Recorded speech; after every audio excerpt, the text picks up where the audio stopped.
I've been on some straight West Coast shit, fucking with the West Side. Yeah, you know this is the best side. There we go. Hey, what up? Hold on. What's cracking? Put my light on.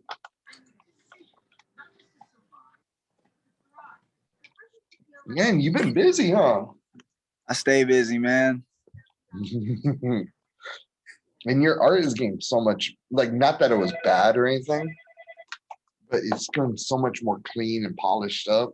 Thank you, man. That's all. Honestly, that's all love to my producer Paulo, my engineer. That dude has been working in the back, in the back end stuff that people don't see. Producers don't get enough love for how much, like engineers as well. They don't get enough love for how much work they put in. So, he's been leveling up too, man. It's not just me. It's definitely a team effort, man. Definitely leveling up. And our whole scene right now is on this rebirth, For sure.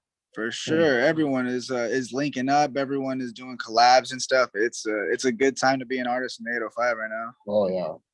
I mean, there's so many like just opportunities that, if you rewind yourself 3 years ago, they weren't there. For sure. Definitely. Especially like even pre-COVID. It's kind of it's kind of wild to say that, with COVID, I've kind of seen the scene take it up, a level and push it even further than I used to see it before, anything got shut down. So it's definitely cool to see the scene have so much buzz right now. Yeah. I mean, you got people like Underground 80, Underground Magazine, Mm-hmm. and then you have Live 805. Yep. I mean, it's just those two alone are bringing so much shine in our area and being so inclusive. Yeah. You rewind yourself, even 5 years ago in our scene, that inclusive shit, they had this old school hip hop mentality where, oh, you're in hip hop, then you suck, I'm great. Like, just because you're winning doesn't mean I can't win too. Yeah. I think it's just this more new generation. I think you're right. Back then it was a lot of my crew versus your crew, or a lot of just like like I'm gonna shine and that's only gonna be me.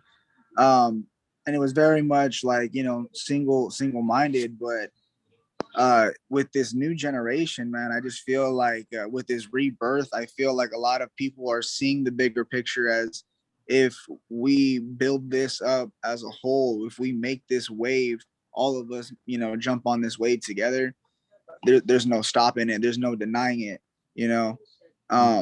not only will, the people who actually do have a bigger audience, get the buzz, but the people that they've worked with who aren't so popular will also, start to get some buzz because, it's all about the collaborations. It's all about the camaraderie.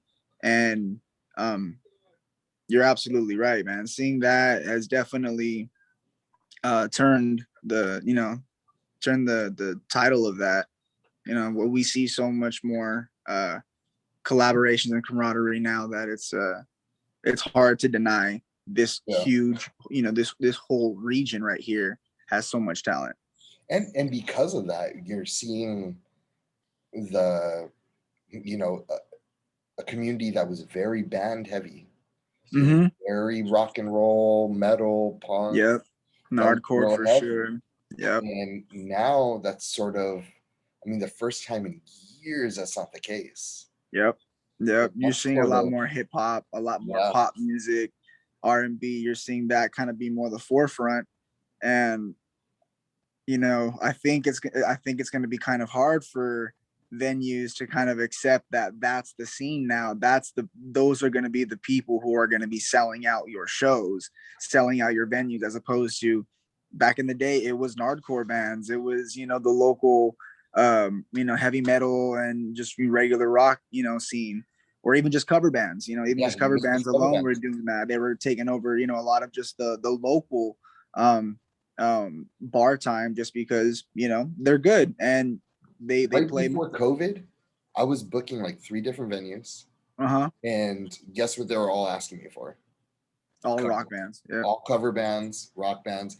And they wanted to start getting in hip hop, but the problem is at that moment, and the problem is in the corporate atmosphere environment, it's hard to trust those guys because those dudes sometimes they'll come through. Not everyone, not even everyone, but I remember back in 2018 we tried to get hip hop going at Copper Blues. Invited this one guy over, and he just brought a bunch of fucking assholes that wanted to fight everyone in the crowd. Yeah, and that's right there. That environment is what is going to make these guys not want to work with. absolutely. Yeah, for sure. And so that's why, battle. Yeah, it's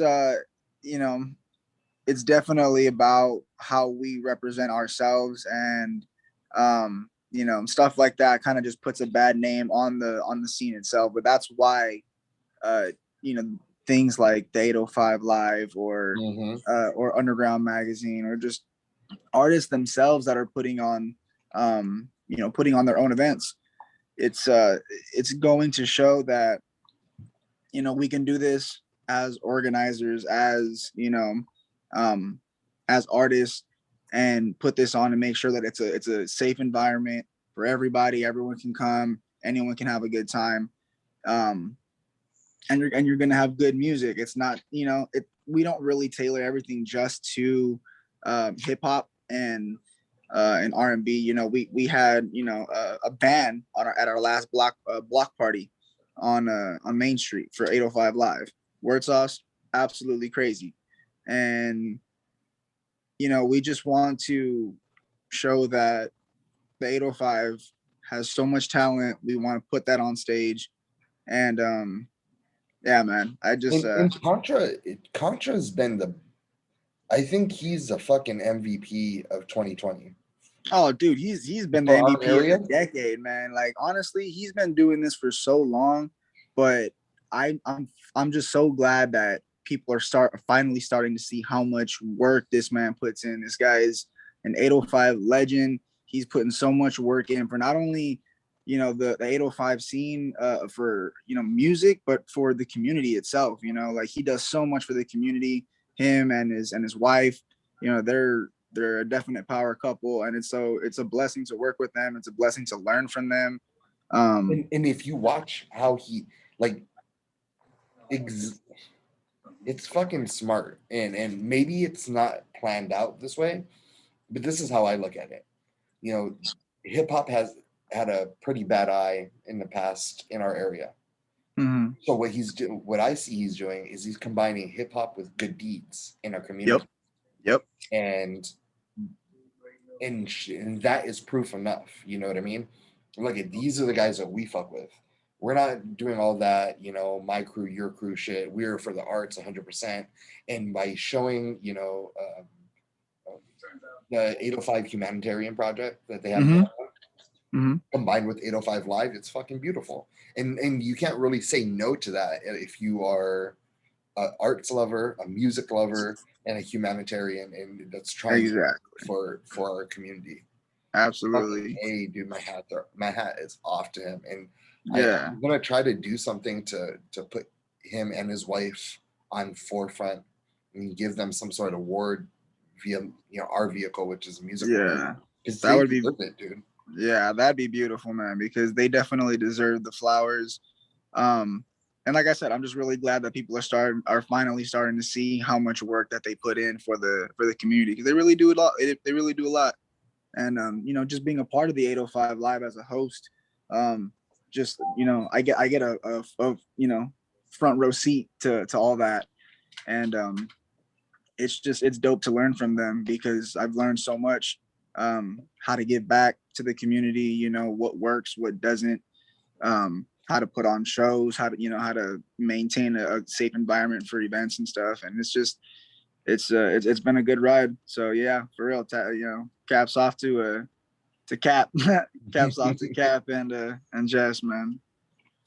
Well, what do you have going on? I know you have something that has come out already or is about to come out. It's about to come out. So I got my album dropping at the end of this month. I got like another week and a half left till I got the album drop. It's gonna be my album coming out, Imperfect, 8-track album. I got a bunch of features on there, so that's gonna be coming out pretty soon. I got some music videos that are gonna be shot and dropped throughout the next couple of months on that as well. What else? I got a collaborative tape with TIE Fighter, who I need to get TIE Fighter in. Yeah, he's a good time. He's cool, man. He's a cool dude. He definitely got fucking. You mean him? We've been trying to make it happen for like 2 years, and it's just been him, then me, then him. Like it's just yeah. But I definitely want to get him going. Yeah, man, I'll definitely see if we could get him on, or like try to middleman it or something. Yeah. But yeah, man. So I got a collab tape with him coming out. I think it's like 4 or 5 tracks. We just got done with that, so we're gonna be just sending that to mixing and mastering pretty soon. I'm also gonna be starting to work on another album with another producer, The Blacksmith, who's affiliated with Deadline Records. That's Demise, Crazy, another one of the hosts of the 805 Live, Crazy P1P3. But yeah, man, it's a lot of collab work that I'm doing right now. Mainly because I just finished my last album. So I'm just doing a lot of collab work, man, and just trying to stay busy, trying to stay hot, man. That's kind of just the main thing. What was your whole focus when you were writing this album that you're about to drop? Imperfect is mainly about like showing showing that life is a roller coaster, that you're gonna go through ups and downs. You're gonna go through lessons that are gonna teach you about yourself and about like what it means to get to a certain point that you think you can't get back from, and then overcome that and actually get to a place where you just didn't see at your lowest point. So did you go through some shit during this? Oh, for sure. Yeah, it was mainly about like, it was kind of just like relationship stuff, as well as just personal family issues. And it was just at your age, when you're dealing with relationship issues, like what kind of issues are you dealing with? Is it like, it didn't work out, or just not the right person for me? Just like, well, see, the thing is, I've been with the same girl since I was in high school, man. So a lot of people don't really know that. Yeah, I'm with my high school sweetheart, and we're very, we still love each other. But relationships go through ups and downs, and they have their trials, as every relationship should. And not many people will fight to stay in a relationship that's been going on for such a long time. People will be like, oh, well, I'm kind of over it, but I never gave up. I never wanted it to give up. There might have been some trials that we went through, but like I said, what relationship doesn't have their bumps in the road? It's a matter of getting over those bumps, pursuing it, and seeing where it goes forward.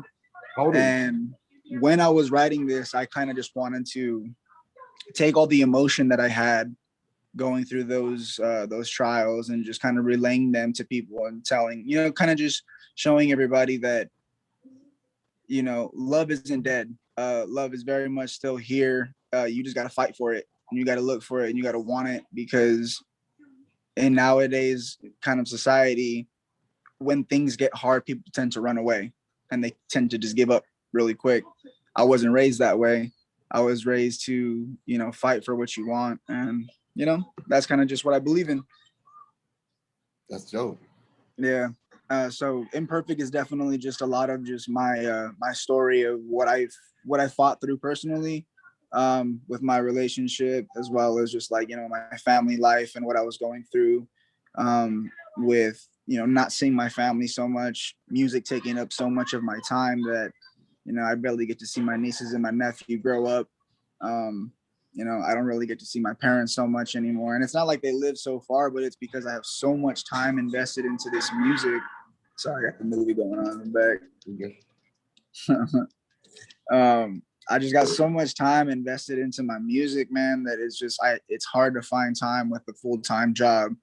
Having a relationship, being so invested into your passion and your dream, you know, it's hard to find time for little things like spending time with your family, spending time with your, you know. Right. I'm gonna teach you, or not teach you. I'm gonna just share my experience with what you're dealing with. So I left the military, and like that was my career. I left because of a relationship. Like I had a kid now, and they're gonna send me off for another 4 years. You know what I mean? Like, when they're saying you're gonna go for 4 years, like at that moment, we're going away for 16 months at a time. So it's like not being your family.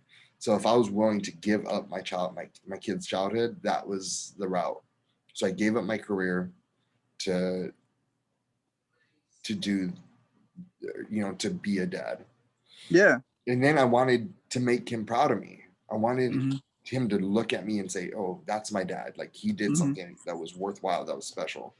Yeah. So I started doing the radio thing, and then everything spiraled into what we have right now with No Cover, Music Awards, whatever. And I sacrificed so much still.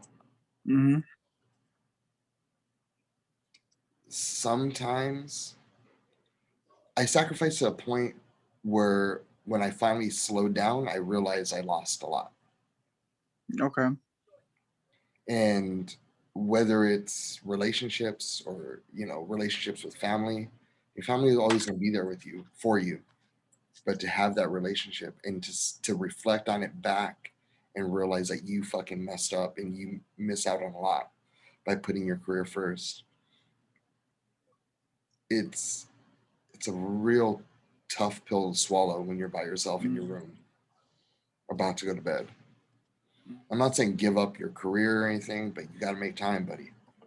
Yeah, because, for sure. You know, time is the only real currency that we have. And you only live one time. So, you know, try to do whatever you can.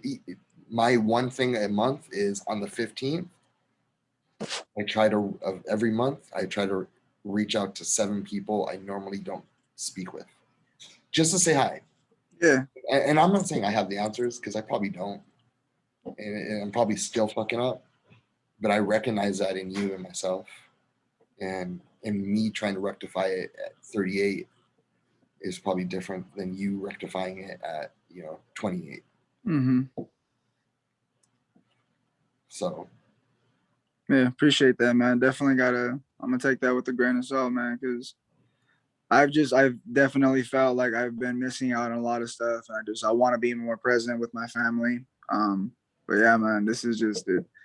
When you're so hungry for something and you just have tunnel vision, you know, that's the part that kind of just kind of keeps me in this constant, you know, just drive of just keep going. But I definitely got to slow down, man. And I think I'm finally getting to a point where I'm about to slow down, just because, I mean, I got a couple vacations that I got coming up. I got my birthday coming up. So I'm just like, man, I don't want to worry about music for a while. I don't want to worry about. Where are you going? I'm going to fucking Cancun next month. I'm gonna go soak up some fucking sun rays over there in fucking Mexico. That'd be nice. And then I'm going to Colorado in October. My first time in Colorado. I'm super excited. Go try some fucking bomb ass weed out there. But yeah, I'm gonna go check out Dreamville at the Red Rocks Amphitheater. First time going there too, man. So I'm pretty excited. I really want to go see what the venue looks like, man, because I have a dream of selling out that bitch one day. So you definitely trying to get there. Well, my man, is there anything else that you want to share about your new project? I got a bunch of music videos coming out for that. Be on the lookout for those. Album's gonna be dropping July 31st. So probably by next next Saturday for sure. We're gonna have that next album out. I got like 8 tracks on there, a bunch of features. Just be ready, man. It's coming. It's gonna be a whole different vibe. I think there's a track on there for at least everybody to listen to. So, yeah, man. I hope everyone's ready for this one, man. T-Funk's coming with a banger. You are true. You are a true inspiration, bro. And thank you so much for your time and fucking with us. Oh, thank you, man. I appreciate all the love. And anytime you need another interview, anytime you need me, man, you know, I'm here. I got you. Thank you so much. Cool. Hey, enjoy your time off, and thank you for your time. Yeah. Dude, you're the man. I appreciate you. No cover. Much love.